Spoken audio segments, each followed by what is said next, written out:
Alright, good evening Davao City. What's up, madlang people, Davaoenos all over the world. Ayan, sa mga hindi naman taga Davao, syempre, sama kayo sa aking mga vlog dito, no? Pakita ko na yung lugar namin, ano bang meron. For example, eto, no, time check tayo, alas 10, turning 11 PM. Weekends.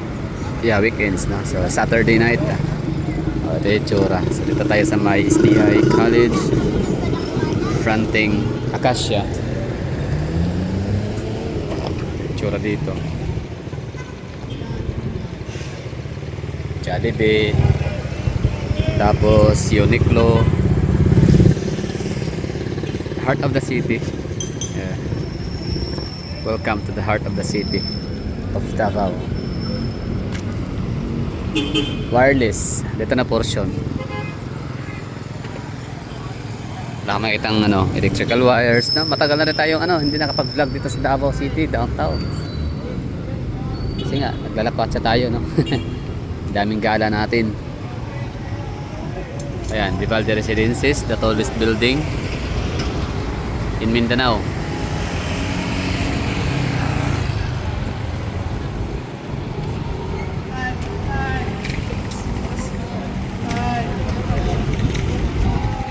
So, ano ba mga common or mga usually na makikita dito sa Davao City yung mga gantong oras? Normal, no? I mean, ito yung usual na makikita natin, mga tao bumababa sila, di ko alam saan galing, baka sa ayan SM, no? So galing sila SM Lanang, dalawa SM ng Davao City, no? Malalaki parehas, giant or mga premium or premier, ganyan, no? We have isimla ng Premier dun sa may northbound, tapos southbound naman dito SM Ecolanda. So mga tao, no, yan lang, ganyan lang yung buhay namin dito. Yan, sakay ng jeep, di ba? Cellphone habang nasa jeep, pintuhan, tsikahan. Napaka slow pacing ng buhay namin dito. Sobrang kampante at relax, ganyan lang, no? Ang mga motor, yung mga may-ari niyan kumakain sa Jollibee. Pati helmet, no, sa labas lang iniwanan, komportable, no, confident, ganyan, confident ang mga taga Davao, komportable habang kumakain dun sa loob. Ang ibang mga dyan, pagkapasok ka ng mga fast food restaurant sa Davao City, normal lang makikita ninyo na mga lamesa ay siya, no, occupied na siya. Kapag meron ka makikita mga iPhone, mga mobile phone, mga Androids, mga laptop, ganyan, basta anything na valuable iiwanan sa lamesa to reserve the table. Yun nga lang, sa kasamaang palad, hindi rin siya safe kasi pagbalik ng may-ari wala na yung upuan, yung cellphone andun pa rin. Yung upuan wala na. Ganyan lang, ha. Yan yung buhay namin dito sa Davao City. Napaka slow pacing namin dito, like na talaga, no? Kampante, relax, mga helmet yan, mga motor yan sa labas, pintuhan,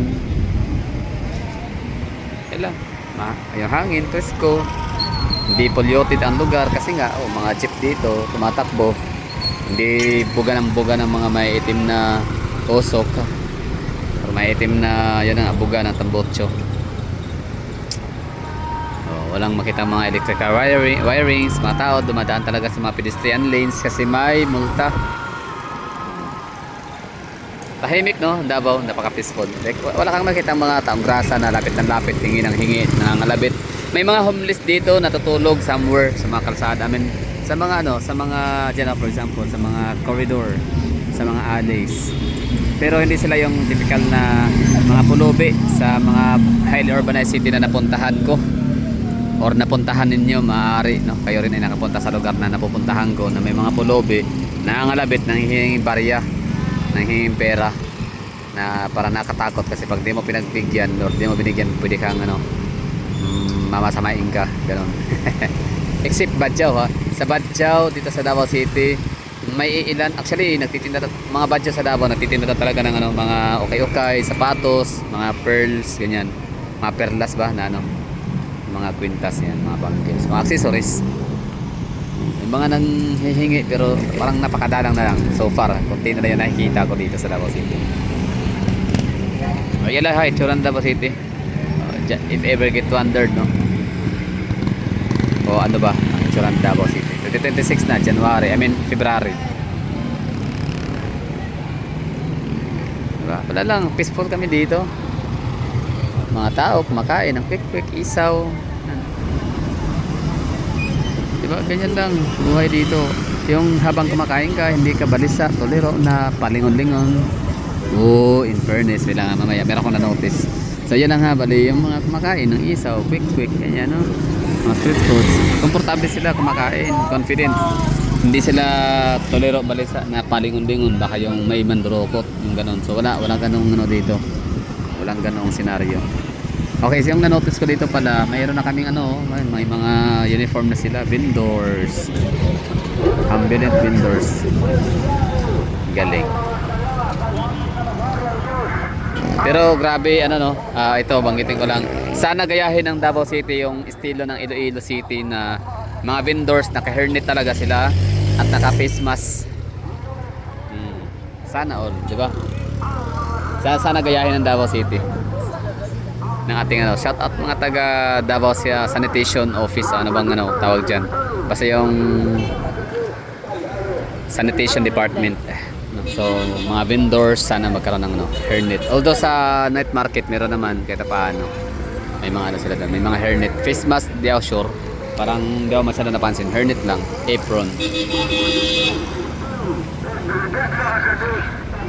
So, tara, awit tayo dito. Tingnan natin yung meron sa unahan. Wala tayong titingnan para sa unahan. Dito tayo lalayo pa. Kasi mula rito, kita naman natin yung kahabaan ng CM Recto. Yan wireless yan, underground cabling system, first ever in the Philippines na magkaroon ng underground cabling system na hindi Ayala hindi pa may-ari ng mga Lopez's, Ayala sila pa Mega World, Ayala, SMDCI, yung mga ganyan kasi sila lang kasi mga private kasi yan. Ito kasi hindi kasi ito private, hindi naman ito pamamay-ari ng kasi sinong mga private sectors or mga business tycoons. Ito ay pera to ng taong bayan. This is people's money. This is through the initiative of LGU Davao with the sa pakikipag-cooperate at pakikipagtulungan ng mga telecommunication company. Siyempre, wala naman sila magagawa kundi sumunod. May mga gumagawa rito ng mga gusari sa Davao City, bago lang. Mga bago, mga magpapatayo pa lang. So meron na silang panibagong susunding mga protocol or susunding disenyo o ano ba tawag dyan, batas. Basta yung estilo na kailangan naaayon siya sa underground cabling system sa Davao City. Kumbaga parang may standard na silang susundin, ganon. In preparation, if ever na hindi man sila dito sa lugar na to magtatayo ng building sa mga lugar na may mga wirings pa. So meron na silang preparatory designs or preparatory protocol or standard, ganon, for the future na mag-underground cabling system. Kasi ito palang underground cabling system sa Davao City, hindi lang pala to phase 1, phase 2, phase 3, phase 4 hanggang 8 daw pala to, hanggang sa dumating yung time na buong downtown Davao na talaga ay magiging underground cabling system. Wireless na talaga may kita natin dito. Galing, no? So yun lang, we're done. Thank you for watching. We have to say bye bye and ingat. Have a great day, have a good night. Ingat ang lahat sa mga papuntang trabaho. Yan, Davao City.